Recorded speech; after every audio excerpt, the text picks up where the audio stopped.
एक बहुत ही हैरान करने वाला फैक्ट बताऊं शुरुआत में ही।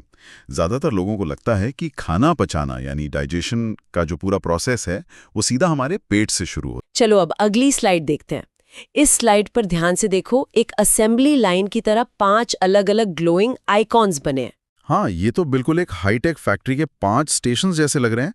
इसमें लिप्स, टीथ, टंग, सैलिवरी ग्लैंड्स और टॉन्सिल्स। सही पकड़ा। ये बकल कैविटी एक्चुअली एक फैक्ट्री है और ये 5 हिस्से उस फैक्ट्री के वर्कर्स हैं और इन सब का अपना एक बहुत ही स्पेसिफिक रोल है। दांत और जीभ का काम तो समझ आता है कि चबाना और स्वाद लेना, पर ये लिप्स डाइजेशन में क्या करते हैं? यही तो सस्पेंस है। यही हम आगे डिटेल में देखेंगे कि लिप्स का टेक्निकल रोल क्या है। वैसे एक चीज और, ये जो स्टेशन 5 है, टॉन्सिल्स, जी। ये थोड़ा सरप्राइजिंग है क्योंकि हमें लगता है वो सिर्फ गले में बीमारी के वक्त काम आते हैं। ये बहुत ही अच्छा ऑब्जर्वेशन है। इस पॉइंट को अभी के लिए बुकमार्क कर लो, आगे इस पर एक बड़ा इंटरेस्टिंग फैक्ट आने वाला है। चलो अब अगली स्लाइड देखते हैं और सीधा स्टेशन 1 पर चलते हैं। अच्छा, इस स्लाइड पर एक 3D एनिमेटेड होंठ यानी लिप्स का विजुअल है जिसमें एक स्पेसिफिक मसल हाईलाइट हो रही है। हाँ, और देखो कैसे ये बिल्कुल एक एक्टिव दरवाजे की तरह खुल और बंद हो रहा है। इस मसल को ऑर्बिक्युलरिस ओरिस कहते हैं। ऑर्बिक्युलरिस ओरिस, नाम तो काफी टेक्निकल है, पर इसका काम क्या है? ये मसल इन लिप्स को इतना सॉफ्ट और मूवेबल बनाती है। इसका मेन काम तो बोलने में यानी आर्टिकुलेशन में मदद करना है, लेकिन खाते वक्त ये एक टाइट सील बना लेती है ताकि खाना बाहर न गिरे। अच्छा, एक डाउट और है। हमारे बाकी चेहरे का रंग अलग होता है, पर होंठों का रंग नेचुरली पिंक या लाल क्यों होता है? इसके पीछे क्या साइंस है? इसका रीजन इस स्किन की लेयर में है। और देखो यहाँ ध्यान देना। ओह हाँ, यहाँ स्लाइड पर एक रेड एग्जाम अलर्ट बॉक्स भी है। इसमें लिखा है बक्कल म्यूकोजा। बिल्कुल, ये एग्जाम के लिए बहुत जरूरी है। इसे बक्कल म्यूकोसा कहते हैं। यहाँ पर ब्लड वेसल्स स्किन के बहुत करीब होती हैं, इसीलिए पिंक कलर झलकता है। और यही म्यूकोजा हमारे गालों को यानी चीक्स को गोल आकार भी देता है। That make sense. चलिए, लिप्स का काम तो क्लियर हो गया है। तो चलो अब आगे बढ़ते हैं और अगली स्लाइड देखते हैं। वाओ, ये एक 3D टूथ क्रॉस सेक्शन का विजुअल है। ऐसा लग रहा है जैसे दांत को बीच से काट कर उसके अंदर के राज दिखाए गए हों। ऊपर का सफेद हिस्सा और अंदर की लाल नसें दिख रही हैं। हाँ, इस दांत के में 3 हिस्से होते हैं। सबसे ऊपर वाला क्राउन है जिसे हम ब्रश करते हैं, बीच में नेक होती है और सबसे नीचे रूट होती है जो मसूड़ों के अंदर फिट होती है। ये तो बाहरी स्ट्रक्चर हो गया। अंदर से कैसा होता है ये? अंदर 3 लेयर्स होती हैं। सबसे बाहरी लेयर है इनेमल, मिडिल में डेंटिन और सबसे अंदर होता है पल्प। दांत नेचुरली कोलेजन प्रोटीन और कैल्शियम से बनते हैं। और हाँ, दांतों की पढ़ाई को ओडोंटोलॉजी कहते हैं। Odontology, right. पर एक डाउट है, जब दांत में कीड़ा लगता है यानी कैविटी होती है तो शुरू में पता नहीं चलता, पर बाद में दर्द इतना तेज क्यों होता है? वो इसीलिए क्योंकि शुरू में डिके सिर्फ बाहरी लेयर्स में होता है जहां नसें नहीं होती। पर जब वो डिके बढ़ते बढ़ते उस सबसे अंदर वाली लेयर यानी पल्प तक पहुंचता है जहां नसें हैं, तभी वो भयंकर दर्द महसूस होता है। ओह, वहाँ एग्जैक्टली नर्व्स पर अटैक होता है। समझ गया। वेट, यहाँ एक और red exam alert box spot किया मैंने। हाँ, पढ़ो इसमें क्या लिखा है। इसमें लिखा है इनेमल बॉडी का सबसे कठोर यानी हार्डेस्ट पदार्थ है और इसमें पानी सबसे कम होता है। इसे टूथ पॉलिश भी कहते हैं। इसे मार्क कर लेना, ये एग्जाम में जरूर आता है कि बॉडी का हार्डेस्ट सब्सटेंस हड्डी नहीं, दांत का इनेमल होता है। काफी इंटरेस्टिंग है, मतलब हड्डी से भी हार्ड। बिल्कुल। चलो अब अगली स्लाइड देखते हैं। यहाँ एक बहुत ही इंटरेस्टिंग 3D विजुअल मेटाफर बनाया गया है। हाँ, मैं देख सकता हूँ कि 4 अलग अलग दांत असल जिंदगी के टूल्स में बदल रहे हैं। ये इंसाइजर एक चाकू बन रहा है, कैनाइन एक कांटा यानी फोक बन रहा है, और प्रेमोला देखो एक नट क्रैकर बन रहा है, और आखिर में मोलर एक चक्की या पिज्जा कटर की तरह ग्राइंडर बन रहा है। ये बहुत ही कमाल का विजुअल है। असल में इंसान डाइफोडोंट होते हैं, मतलब जीवन में 2 बार दांत आते हैं, दूध के और फिर परमानेंट।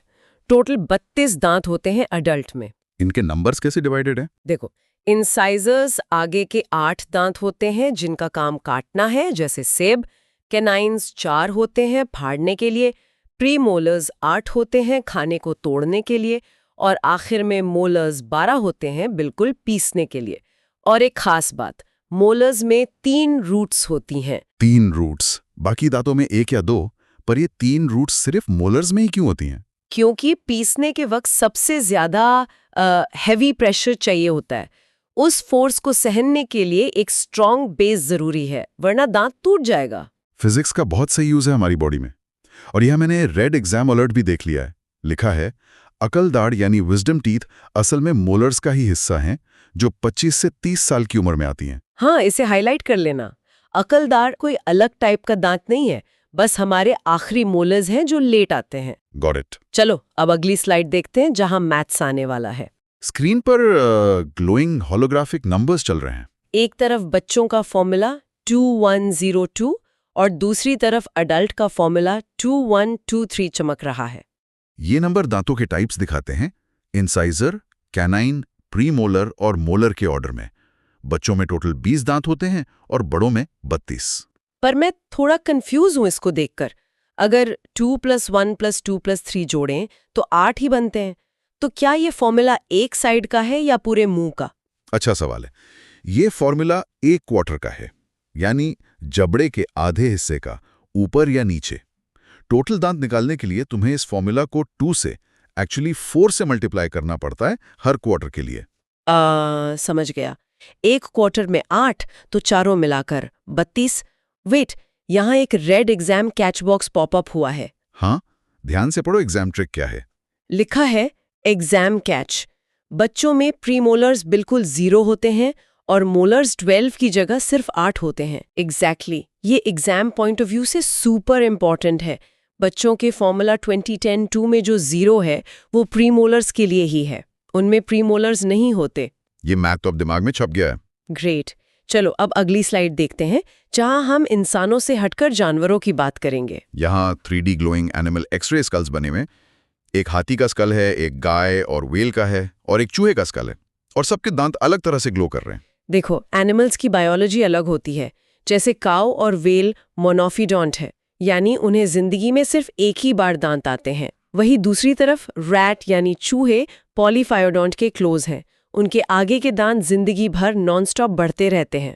1 मिनट, अगर चूहे के दांत हमेशा बढ़ते हैं तो वो इतने लंबे क्यों नहीं होते कि उनका मुंह बंद ना हो पाए? इसीलिए चूहे हमेशा कुछ ना कुछ कुतर रहे होते हैं, जिसे ग्नॉइंग कहते हैं। वो तार या लकड़ी इसीलिए कुतरते हैं ताकि उनके दांत घिसकर छोटे और शार्प रहें। ओह, तो वो सर्वाइव करने के लिए चीजें कुतरते हैं, शौक से नहीं।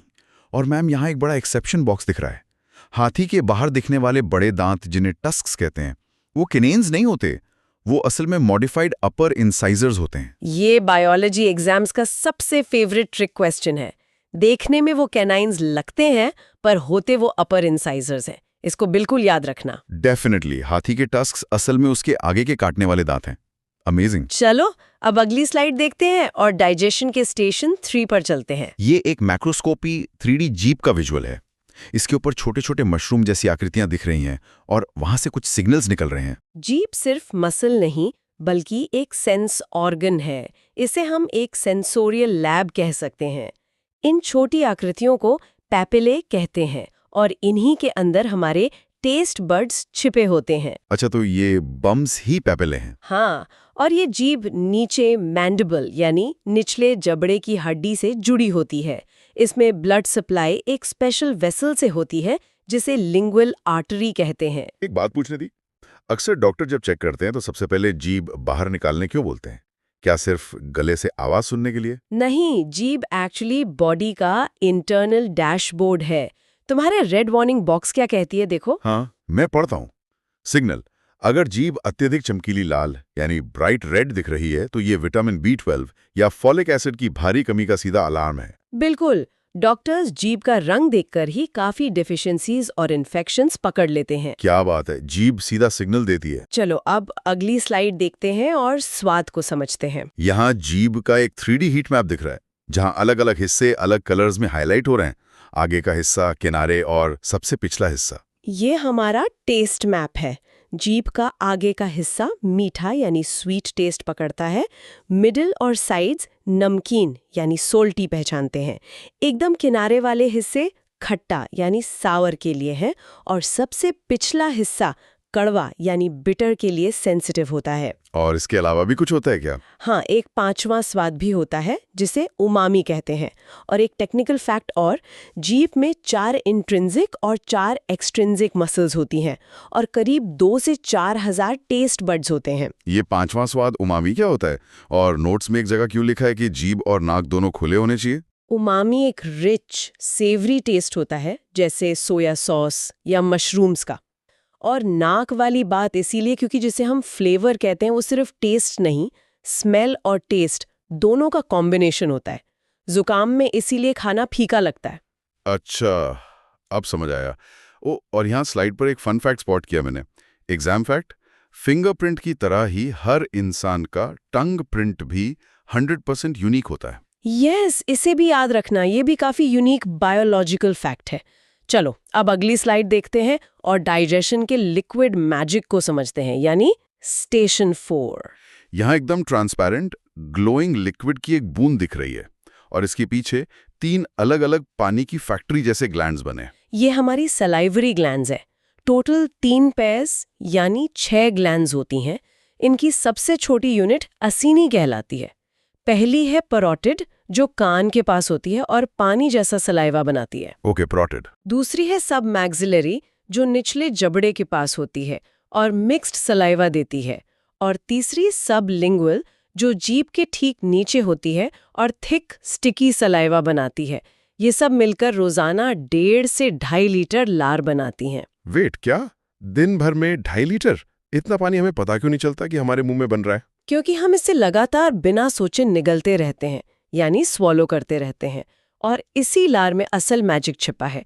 चलो अब अगली स्लाइड देखते हैं। ये एक बहुत ही साइफाई 3D एनिमेशन लग रही है। इसमें एक रोटी, एक ग्लोइंग कैप्सूल जो शायद एंजाइम है, उससे गुजरकर चीनी यानी शुगर क्यूब्स में बदल रही है। ये केमिकल डाइजेशन का प्रोसेस है। रोटी में कॉम्प्लेक्स कार्बोहाइड्रेट होता है। जब हमारी लार में मौजूद एक कैटलिस्ट, जिसे पाइटिएलिन या अल्फा अमाइलेज कहते हैं, इस रोटी से मिलता है तो वो उस कार्ब को तोड़कर मोल्टोज यानी एक नेचुरल शुगर में बदल देता है। तो क्या इसका मतलब हमारा पेट कार्बोहाइड्रेट्स नहीं पचाता? पचान की शुरुआत मुंह में ही होती है, खासकर कार्ब्स के लिए। पेट बचा हुआ काम करता है, पर केमिकल ब्रेकडाउन यहीं से चालू होता है। तुम्हारा रेड बॉक्स भी कुछ ऐसे ही ट्रिक बता रहा है, देखो। हाँ, देखता हूँ। Exam trick. यही कारण है कि जब हम रोटी को बहुत ज्यादा चबाते हैं तो वो मीठी लगने लगती है। कार्ब डाइजेशन मुंह में ही शुरू हो जाता है। एग्जैक्टली। रोटी चबाने पर जो मीठापन आता है वो माल्टोज बनने की वजह से ही आता है। इस रिएक्शन की इंपॉर्टेंस एग्जाम में अक्सर पूछी जाती है। ये केमिकल रिएक्शन सच में आम जिंदगी से जुड़ा हुआ है। चलो अब आखिरी स्टेशन के लिए अगली स्लाइड देखते हैं। ये गले का एक विजुअल है जहां 2 glowing red shields frontline soldiers की तरह खड़ी हैं। ये किसी लेजर सिक्योरिटी सिस्टम जैसा लग रहा है एकदम। ये हमारे टॉन्सिल्स हैं। जीभ के पीछे लिंगुअल टॉन्सिल्स और गले के दोनों तरफ पैलेटाइन टॉन्सिल्स होते हैं। ये सिक्योरिटी गार्ड्स की तरह काम करते हैं। खाने के साथ जो भी जर्म्स या बैक्टीरिया आते हैं, ये उन्हें पकड़कर नष्ट कर देते हैं। अगर ये इतने यूजफुल गार्ड्स हैं तो बचपन में बहुत लोगों के टॉन्सिल्स निकाल क्यों दिए जाते हैं अगर वो सूज जाते हैं तो? इसका जवाब भी वही स्लाइड पर है। मेडिकल फैक्ट पढ़ो। मेडिकल फैक्ट, जब कीटाणु ज्यादा हो जाते हैं तो ये गार्ड्स लड़ते हुए खुद सूज जाते हैं। गले की इसी सूजन को टॉन्सिलाइटिस कहते हैं। सही पकड़ा। जब क्रॉनिक इन्फ्लेमेशन होती है और ये लगातार सूजे रहते हैं तो बीमारी से बचाने के लिए डॉक्टर्स को इन्हें सर्जिकली हटाना पड़ता है। यानी जब सिक्योरिटी अलार्म ही खुद खराब हो जाए तो निकालना जरूरी है। Got it. चलो अब अगली स्लाइड देखते हैं और सब कुछ एक जगह समेटते हैं। टैप मैट्रिक्स है। लिप्स आर्टिकुलेशन और सील बनाते हैं। टीथ काटना और पीसना करते हैं, जिसमें एनामल हार्डेस्ट है। टंग स्वाद लेती है और यूनिक प्रिंट देती है। सलाइवा का पेटालिन कार्ब को माल्टोज बनाता है और टॉन्सिल्स जर्म्स मारते हैं। ये मैट्रिक्स देखकर तो रिवाइज करना सच में बहुत आसान हो गया है। एक ही जगह सारी इन्फो मिल गई